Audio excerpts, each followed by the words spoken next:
Perkenalkan Bu, nama saya Miguel Andre Girsang, saya dari kelas 11-nya 1. Apa yang dimaksud dengan wirausaha? Menurut Kamus Besar Bahasa Indonesia, wirausaha adalah gabungan dari kata wira yang berarti pahlawan atau laki-laki dan usaha artinya pekerjaan untuk mencapai suatu maksud.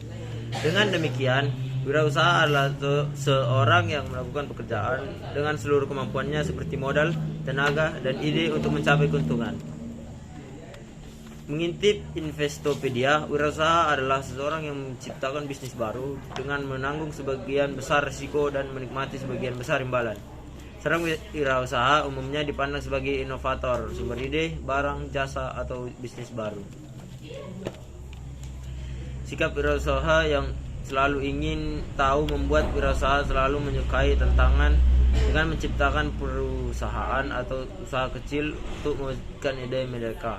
Kemudian menggabungkan modal dan tenaga kerja untuk menghasilkan barang atau jasa untuk mendapat keuntungan. Apa itu wirausaha? Dapat sangat berisiko tetapi juga dapat sangat bermanfaat karena dapat menggerakkan perekonomian dengan membuka lapangan kerja untuk masyarakat. Wirausahawan yang terbukti berhasil untuk mengambil risiko kemudian menciptakan perusahaan rintisan akan mendapatkan keuntungan besar, ketenaran, dan peluang untuk pertumbuhan yang berkelanjutan. Namun, apa yang dimaksud dengan wirausaha yang gagal dalam pengembangan inovasi dan idenya adalah dapat merugi besar dan bahkan langsung gulung tikar. Oleh karenanya, seorang wirausaha tidak boleh melakukan yang bukan sifat dari wirausaha. Sifat dari wirausaha adalah mudah putus asa, tidak siap menerima umpan balik, tidak dapat menyikapi uang, dan sebagainya. Sumber daya yang dimiliki oleh perusahaan dapat dikategorikan atas 6 tipe sumber daya atau 6M, yaitu man atau manusia, money atau uang, material atau fisik, mesin atau teknologi, metode atau metode, market atau pasar. Pertama, man.